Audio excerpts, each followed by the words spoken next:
guys, I'm back and I want to talk to you all about a book that I'm super excited about and did not want to wait any longer. This is Stuff Christians Like. It's coming out this April.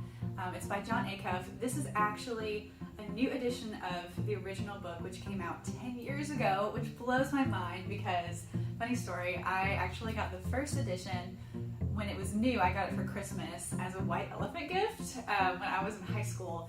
And of course, thinking it was going to be a joke, I started flipping through it and I absolutely loved it. It is hilarious. Everything you could ever imagine that's funny about the way Christian culture is in this book, and Jon has thought of everything. And so I was really excited that this new edition is coming out, and I wanted to talk to you guys about it and read just a little section so you can get a feel for just what this book is all about and how incredible it is. So this is from a section from Jon's talk about church and just relating to other people within your church body. And so this is about the Casserole of Hope. We've all been there.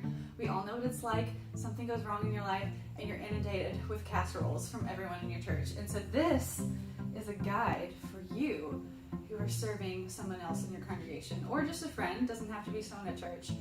But this is about the Casserole of Hope and how you need to determine what kind of casserole you give people based on what kind of trauma they have been through.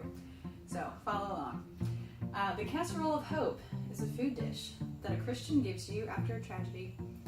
It usually involves pasta and cheese in some format, but sometimes, if they really love you, they'll make something in a crock pot. Oh. The challenge, though, is that it's hard to know what to give someone. Do you make something big and hearty or light and fruity? Is it one meal or a series of meals? Is dessert too frivolous? Does a serious situation require a serious meal, like some sort of melodramatic stew? Fortunately, Jon here has come up with an easy list of what types of dishes certain tragedies require. It will serve you well in times of need and casserole. So we have here laid out my beautiful art, not nearly as beautiful as the really cute pop art in this book, but we're going to go through and teach you what kind of casserole you need for these different types of tragedies. So we have to start, we have your car wreck. This depends, of course, on the severity of the crash, but the key here is to give food that's not portable. Chances are the crash might have occurred when they tried to make a call while driving and eating a 27-layer burrito at the same time. Don't tempt them with any food that's in a tube form or easy to eat in the car. Give them soup with a packet of forks. It's really hard to eat soup with a fork in a moving car. So that's your car wreck. Now we have your fire, my campfire here. Nothing baked, nothing spicy, nothing seared, nothing grilled. The important thing is not to bring any food that will remind them of the fire. The last thing they want is your famous 4-alarm chicken wings. Nobody wants that, you guys.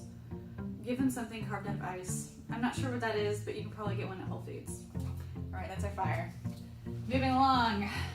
This one you might not think ever happens, but it's more common than you think, you guys. Hole in bedroom ceiling made while chasing a squirrel. This is my squirrel. That's what we're going with. Beef jerky. For starters, the person whose ceiling was wrecked by a friend, possibly named Jeff, who was texting a girl instead of staying focused on the squirrel chase at hand, can pretend the jerky is the squirrel.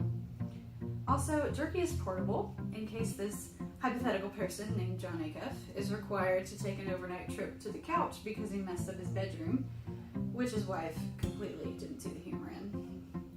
And lastly, the squirrel is still loose, and your friend will need a meal he can eat on the run, or on the rafters of his attic, as it were. Those are rafters. And then our last one, loss of employment. We have our Redbird paycheck over here. I don't know what to give someone who lost their job, but I know what not to get them. Easy Mac. Those small microwavable packets of macaroni and cheese. When the company Jon worked for went out of business, I took what was called the Summer of Jon, or as my in-laws called it, the summer the guy who married our daughter took her from Georgia to Boston and promptly lost his job. My wife's one rule was that I had to get up when she did for work. That meant at 6:30 in the morning, I was showered and dressed with nowhere to go. I decided to kill time by eating Easy Mac for breakfast and lunch and snacks. I gained about 15 pounds.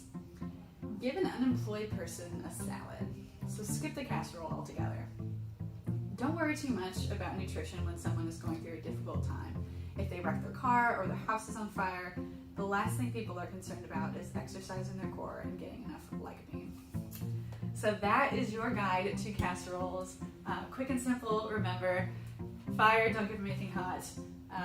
Car, don't give them anything that will remind them of their wreck. So that's just a little taste of stuff Christians like, the hilarious content in here. I'm going to be giving you guys some more samples coming up soon. And I have one more thing to show you as I reach out of the frame here. If you pre-order this book, Zondervan, the publisher, is doing a fabulous bonus, and you get one of these amazing koozies, which I'm obsessed with. There's a chapter in here about how to determine if your new Christian friends also drink. And so this is sort of a little nod to that. Definitely not beer for your soda and your seltzer, of course, because good Christians don't drink beer. And it says stuff Christians like on the other side to match the book. So check it out. I'll put the link in the comments, but tell me what you thought of this book and stay tuned for some more sneak peeks into the content. See you next time.